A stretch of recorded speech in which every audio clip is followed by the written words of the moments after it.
Good evening, everybody. It's time for another round of sound. This is the #1 Cochran Sports Showdown. I'm your host, Josh Taylor, in tonight. For Bob Pompiani, we've got plenty to get to. We can talk about the Penguins offseason. We can also talk about maybe some crazy things that have happened in the past week, but our #1 topic of the night is your Pittsburgh Pirates swept in a 4-game series for the 3rd time this season, this time at the hands of the Arizona Diamondbacks. And to help me talk about that and our other topics, here is our panel from left to right on your television screen. He is one half of the Starkey and Muller show on 93.7 The Fan. Chris Muller in the house, loving the shirt, by the way. Best 90s I thought usually it's the jacket, but thank you. I'm glad somebody respects James Buster Douglas. The shirt is epic. I'm loving it. No, the jacket we can't really look at too long or else it burns our retinas. So just like a Sean Rodriguez at bat then. That's why I'm smiling, because if I don't stop, I'll start to cry. No, that jacket's a hit, Chris. In the middle. We go. Let's go. Let's yes, get it going. we're done. Thank you, Jason. Going. We are starting hot. In the middle, Jason Mackey from the Pittsburgh Post-Gazette, and also on the far right, Chris Mack. Pirates pre- and post-game, 93.7 The Fan. All right, fellas, since we're already coming in hot here, we want to start out talking about, since we mentioned Sean Rodriguez, there has been a lot of discussion, both on radio shows, on this program, and also on social media about Sean Rodriguez and the number of starts he's gotten with this team, his 3rd straight start this weekend for the Pirates. Now, during the course of this afternoon's game, Pirates announcer Greg Brown had this to say. I'll play this clip for you fellas here. Sean Rodriguez is getting his 3rd straight start, and the Pirates give them credit. They are, if anything, stubborn with their approach with this veteran. Now, I don't know how much I might have to say on this, as far as I don't know how much you have to say on this. I know what I'm thinking, but I'll leave this to you guys. Chris Muller, go. I gotta believe that's sort of a backhanded line there from Greg Brown. I don't think give him credit is really meant in that context there, and I think that's Greg Brown speaking for, to some degree, the fans in as best the way he can, saying, you know, come on, what are we doing here with this guy? And I guess the one thing, if you believe that Clint Hurdle is the one putting the lineup together, that I'll give him is this. I said that there was no passion for this team a couple weeks. It was total apathy. Like, if you thought of the passion for the Pirates as like a bucket, a passion bucket, if you will, it had a hole punched in it about 2 years ago, and people were incapable of getting fired up about this. Their continued putting of Sean Rodriguez out onto the field when he's this bad, even though the team is starting to flag a little bit, has somehow managed to get fans angry enough again. Like your average fan. I kid you not, I had a guy who calls himself, he goes by the name Tommy Spaghetti today, tell me that he didn't care that they lost. What he cared about was that they were continuing to put Sean Rodriguez out there. I don't care how nice of a guy he is. I don't care that the Pirates want to see a veteran that they're paying $5.5 million try to work his way out of it. The fact that they keep putting him out there has succeeded in doing one thing and one thing only, and that's making mostly apathetic fans very angry. I thought the Passion Bucket was a place I'd been to in Montreal once, and it had closed years ago, but thank you, Chris. I apologize, it's not.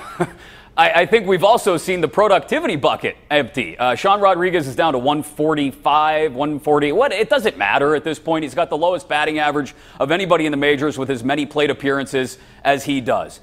They bunched together these 3 starts in a row this weekend, Neil Huntington said earlier today, so that they could see if he'd figured anything out and could get back on track. He went 0 for 9 with 6 strikeouts and a ground ball double play. It's done. Rose, let go of Jack's hand. It's done. It's over with. It's time to bring Jung Ho Kang up. Bring Kevin Kramer, Kevin Newman. I don't care. Just any other warm body. Sean Rodriguez is not getting it done anymore.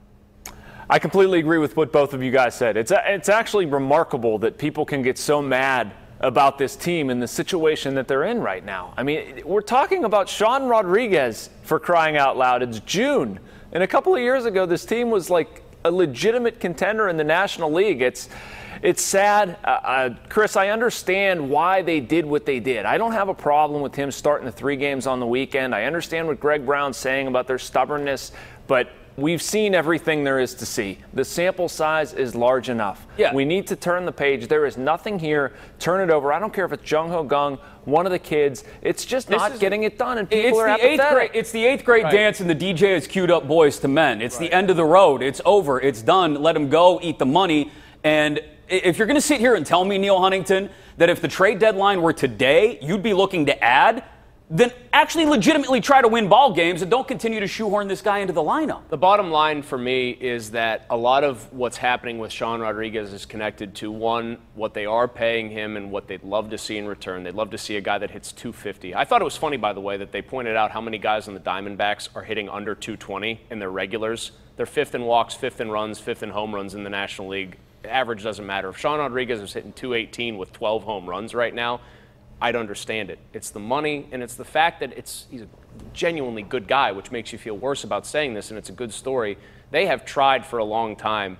It's time, like Chris said, like Jason said, like we're all saying, for this to be done. And I'll tell you what's not interesting to me. A mediocre team continuing to trot out veterans for whatever reason. Yes. Increasing trade value. Give me the Seinfeld middle infield. It's been nice Jordy Mercer. It's been nice Josh Harrison. Get them all out of here. I want young guys playing for this team. I want to have some sort of frame of reference of what we might be getting as fans next year with the young guys that are currently in AAA. The fact that Nick Kingham's not on this roster right now is a travesty. It's preposterous to me. We see this a lot in hockey. Sorry to jump. Let me just jump in real quick. We see this a lot in hockey. Like, look at the Philadelphia Flyers. Look at the Montreal Canadiens. The worst thing you can be as a team is a mishmash of everything. Young, old, you don't have a clear direction. A couple years ago when the Penguins won it all and charged to the Stanley Cup, and what were they? They had a defined identity, speed, attacking, all this stuff. The Pirates aren't really much of anything. To me, you got to strip it down, start over. Like Chris is saying, go young.